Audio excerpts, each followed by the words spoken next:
So thank you everybody for being here today. It's a pleasure to come and speak to you a little bit about the Greenhouse Technology Network. And I thank the organizers for putting together this event. Thank you for the amazing presenters we've had so far. I might be able to shorten a little bit and pick up a few minutes because there's been some things that we may not need to hear a few times. So I'd like to share a bit today about who the GTN or the Greenhouse Technology Network is. I'd like to speak a bit to how we create value for both the greenhouse industry as well as the businesses that our members collaborate with. And I'd like to also, because it's Earth Day, speak a little bit about sustainability and the innovations that we see in the greenhouse related technology space. Okay, agenda, as I've just mentioned, an introduction to the GTN. I'd like to hit then on 4 FAQs, questions I'm asked quite often, which might just sort of help start the conversation in a rather one-way approach. Certainly you're welcome to follow up later. And then I'd like to talk a bit about sustainability and how to continue the conversation with us.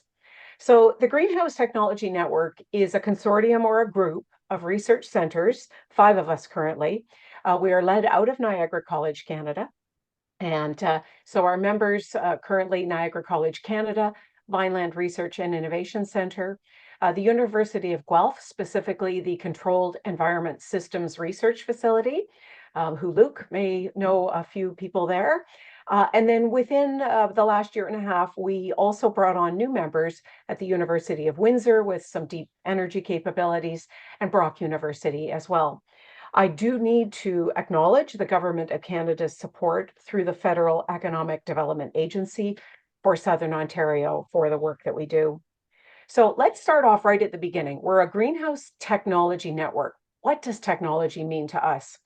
So I think it's important to define because technology is used differently depending on the industry or the sector. We deal with technologies that are tools, equipment, machines, but can also be methods, systems, and processes. So let's take a look at just a couple of examples. I sometimes like to focus on technologies that are related to, firstly, the crop, and that's the plants, right? The plants that are growing. We see so many technologies across crops, and every technology represents a solution, or it should, for better production of the plant in an indoor setting. So solutions across crops or technologies across crops can include things like better ways to deal with disease and pest challenges. Maybe it's something that's more holistic in terms of improving yield. There's also maximizing resource usage, but in a way that does not impact negatively on the crop.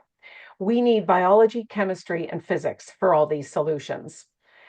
In the controlled environment sphere, if we focus on the production system itself, that controlled environment system that other speakers have referred to, that's where we find all kinds of innovative solutions and technologies around lighting, humidity, air cleansing, sensors, monitoring equipment, energy and lighting screens. I'm only mentioning a few short examples here. And then we have solutions that really are found, they are technologies that need multiple levels of the value chain or may affect multiple levels of the value chain. And that helps with markets, efficiencies, and supply chain interactions. So it could be coordination of analytics, data analytics, and AI to help the flow of product within the value chain. And of course, on the post-production level, after the plants have been grown, we are seeing a number of technologies presenting solutions for harvesting, packaging, packing, as well, I must say, as some waste stream challenges. The industry faces quite a large challenge in terms of the amount of inedible organic waste that's produced every year. So let's take a short snapshot, a short look at how the GTN supports businesses that innovate, that actually develop, test, and validate the technologies that will go out into the world in some form and help growers do their job or help us get food and plants for our daily life. So next, let me talk about the 4 ways that we support businesses by helping them access research expertise and facilities, a bit about how we de-risk the innovation activities that we take take on with one-to-one match funding, and how we hand a solution back to the businesses, helping them grow their business. So the first FAQ, is my business eligible for a funded project? For the most part, our members deal with businesses that have fewer than 500 full-time employees.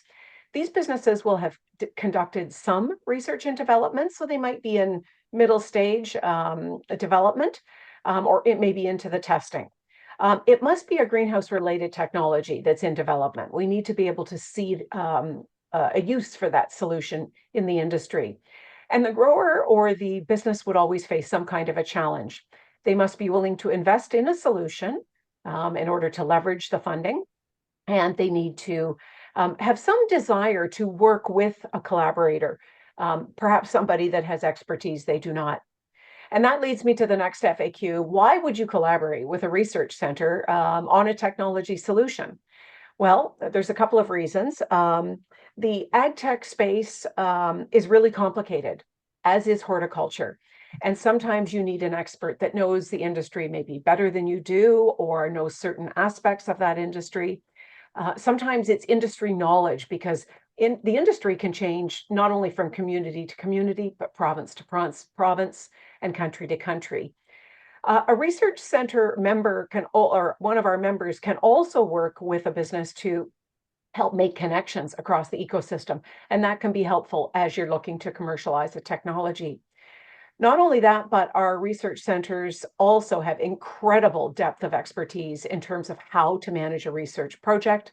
And finally, they also have very specialized facilities and equipment for developing, testing, and validating those technologies. Very important before you commercialize. So how do we as a network de-risk innovation? What happens in the simplest form is that the business will invest both cash and in kind toward the project's cost. So that's toward an applied research project that is done with a collaborator, one of our research centers. Those investments are then matched one-to-one on eligible project contributions, and that comes from the funder through a claims process that the research center member handles. That shifts the load of that administrative burden from the business to the research center. And as a bonus, the research centers, as I mentioned, are the ones that handle all of the claims and the reporting related to that funded project.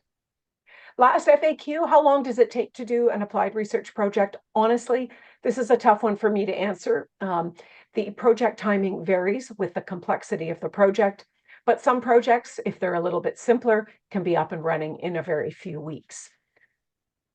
So because this is Earth Day and we're all collecting around the table, virtually or in hybrid form, I should say, I wanted to speak a bit about, now that it's planting time and we're thinking about the types of things that go on in greenhouses, let's talk a little bit about sustainable development goals. And so I'll refer to these kind of briefly, but let's talk about zero hunger, because of course, part of the greenhouse sector and vertical farming, of course, they're producing food. And where we see technologies making a big difference toward the sustainable development goal is the fact that we can now produce more food per acre or per square meter, if you wish, depending on the scale you're working on. And what that actually does is that can free up some of our best soils to be available for improved soil health and biodiversity in the remaining land. As we all know, climate change is going to impact the amount of land that's available for food production. So this is an important way that technologies can help as part of the set of solutions that are going to help us in the future. But it also helps us, the technologies are now supporting almost year-round food production. And that's really important, particularly for those of us in a northern clime where we can't grow food year-round. Now, SDG clean water, SDG number 6, is also, I think, very related to life below water. And there's a lot going on related to technologies in the greenhouse space that help us highly efficiently use water resources. Reuse of water is huge. Somebody asked a question in the chat earlier. Water recirculation is standard practice. And of course, anyone who works in a greenhouse or vertical farming space knows that there's every effort to reuse nitrates, phosphates, and any bit of input that we can to make the best use possible of the resources. In terms of SDG number 8, decent work and economic growth, one of the things we're seeing in the indoor growing space is that robotics and automation bring some relief to the kind of work that people may not necessarily want to do in agriculture, in indoor agriculture. There's a lot of repetitive and physical tasks that are very hard on the body, and new technologies and high tech are now helping to support better paying jobs that could actually attract people back to the sector and might attract some of the younger energy into that sector in the future. And that could help with some labor issues. So in terms of SDG number 7, affordable and clean energy, oh my goodness, please follow GTN. We have some very exciting stories that are taking place around energy and hope to release those stories in the coming year. There's some amazing work that's being done in the clean energy space that will support future indoor production.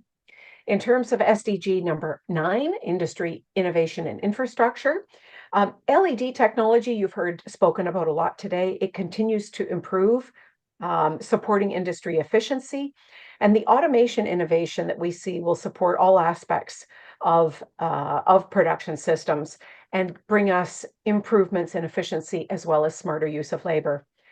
SDG number 11 is pretty exciting too. As we see more sustainable communities, there's conversion of rooftop farms into urban farms, right? That can support sustainable food production and food security in urban centers where there sometimes can be food deserts. And speaking of mental health, spaces that people really find refreshing and helpful in terms of mental health. And the last one I love, maybe because I have a PhD in management, but I love to talk about the people dimension and the people challenges of solving some of the issues that we have related to sustainability. And that is SDG number 17, is making partnerships for the goals. I'm so lucky I get to do this every day with the Greenhouse Technology Network. We're in a space where we help multiple stakeholders engage across a rapidly changing industry. I also get to help multiple disciplines, those academics that do amazing research, work together on industry-related research projects that really help to churn out that technology and get it into the industry space. We get to share best practices across a variety of human-created divisions, right? We're now sharing solutions across crops, across political boundaries, and as well across industries. I see greater conversation between vertical farming and greenhouses, which is really wonderful. So every day we try to connect people to help support the partnerships for the goals. And further to SDG 17, to help connect with people, part of what we do, I have a fabulous student who works with me right now. Stan is absolutely great at helping us share these incredible industry partner testimonials about businesses that have worked with our members. Greenhouse innovation alerts go out to share our success stories with the world, and researcher spotlights, which help to shine a really bright light on these incredible minds that we're so lucky to work with every day.